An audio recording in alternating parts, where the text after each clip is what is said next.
Alright, so we're up to episode 4 in from season 3. We're going to do a little recap, talk about any new theories, details that may have shown up in the episode, and any new things that I may think is going on in my head about what's going on in this entire show. Of course, if you have any ideas of what you think is going on in the show, please leave them down in the comments, because I am totally all ears for any theories or details that I know I had probably missed. So, that being said, we are picking up where we left off in the last episode. Tabitha's in the ambulance with Victor's dad, a cop, and 2 EMTs on their way to what they believe is a hospital, when Tabitha knows that's not the case because we got blocked by the fallen tree and the crows flying above. We all know what that means. They're on their way back to Fromville, and Tabitha is freaking out because she knows if they don't get inside by dark, it's big trouble. Meanwhile, Victor and Sarah are having their little powwow, and Victor's telling a new story, or should I say recapping stories of things that he went through as a kid, details he might have missed, talking about people who have died, the kind of personalities they had, what they were like, and he comes across this one person who kept everybody happy and kind of laughing in dark times, and he was a ventriloquist. He had a dummy that he named Jester, I think it was, and he's wondering, why isn't that doll around? He always kept a little memento from each person that had died when he was a kid, because he couldn't bury them, and he was just too small. He couldn't carry all the bodies. It's probably too rough for him anyway from all the gore. But this is the one thing he didn't have, and he thought that might hold a clue to what happened back then. Now I got Ethan, Jim, and Julie, who are hanging out at their house when the phone rings. Ethan grabs the phone. It's the voice that says it's his brother Thomas, who we all know is dead.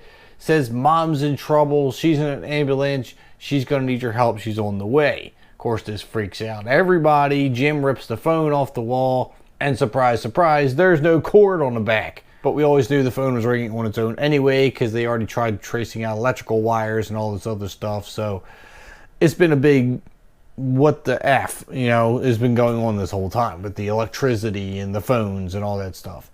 And then the ambulance actually does roll through town. When they come across a supposed dead body in the road, they stop. Tabitha warns them not to. The cop thinks she's crazy, handcuffs Tabitha to the ambulance. The 2 EMTs get out to help the woman that's on the ground. Surprise, surprise, it's a monster. They get killed.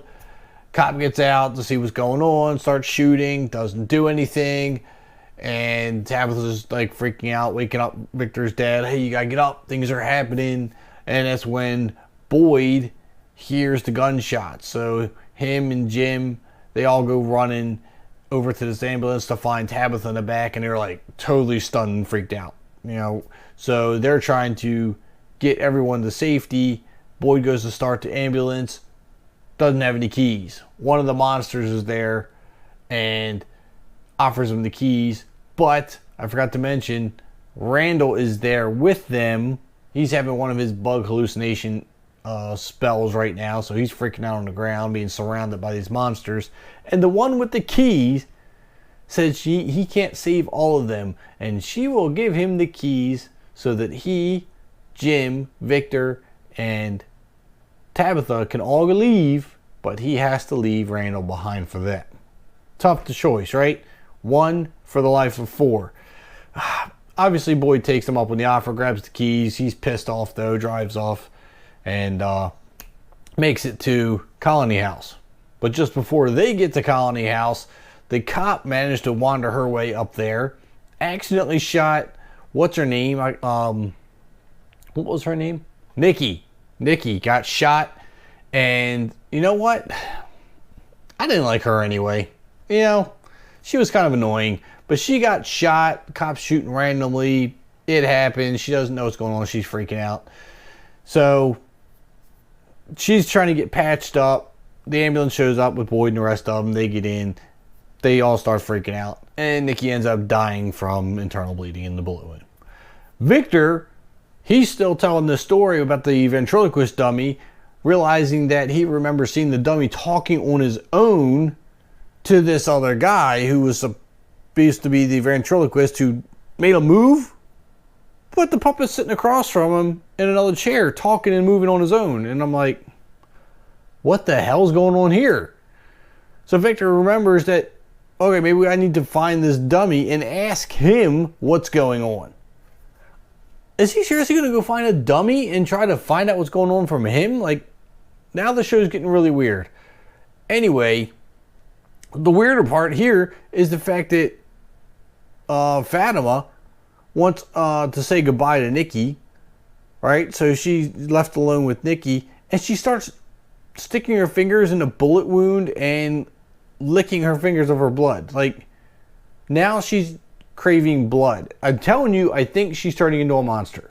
So that's just a real quick recap. I know I missed a lot of details, but let's talk about some of this, because I still think Fatima, something is not right with this. Like, she's turning into the monster, or what's going on. No pregnancy craving is going to make anyone do this. Maybe she's not. Maybe she's not turning into a monster. Maybe she is. I don't know. But something's definitely off with her. And then we got this whole dummy situation with Victor and the ventriloquist dummy. This is getting weird. A talking dummy on its own, but that could link into Ethan's phone call and Jim's phone call with Thomas. I'm starting to get a different theory. Originally, I thought this whole purgatory issue, but now I'm wondering, I know one of you mentioned that maybe it was like a witchcraft thing. Like, they're all under a spell, and this is like, kind of like WandaVision. If you ever watched WandaVision, you know, witch spell or something. It's a possibility. This whole thing could be supernatural. I was thinking they're all dead, purgatory, and I still have that up on the shelf. That's still a possibility. But here's my problem with this show right now. There's too many secrets amongst these characters. They're not communicating with each other. I hate the fact that they're not disclosing. Jim's not talking about the phone call. That's the first thing you should have been telling Boyd. Boyd, I'm getting this weird phone call from my dead son, or somebody claiming to be my dead son. That's something that needs to be communicated. We got lots of stuff going on that just isn't... People aren't feeling the people of importance aren't being told about. Okay? Communication's a problem. Secondly, there's a lot of roundabout going on this season. I don't feel like it's really progressing. We're gonna beating around the bush. There's a lot of new information, but I feel like there's a lot of new information piled onto a lot of old information that we never got answers for. So we're just getting more questions and no answers. But this particular episode, at least for me, I don't feel like we got anywhere. It just didn't seem progressive enough for me. I feel like we're adding more characters now, which is only going to add to the confusion while distracting us from getting any answers. I don't know. I'm starting to wonder if the writers of this show actually have an end game, because I feel like we're looping right back to season 1. Season 1 was great. Season 2 was really good. We started really building on the story. We started getting, I don't want to say answers, but a lot of explanation to what's going on. And now season 3, I feel like we're just looping back and we're starting to cycle all over again. We're adding new characters. We're having similar problems. Is it me? I don't feel like this episode did anything to help the story. Donna's losing her mind.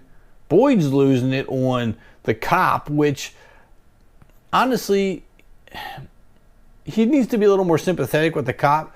This is all new to her. She just found out that there's real monsters that are trying to kill her. She's watched 2 EMTs get literally ripped apart.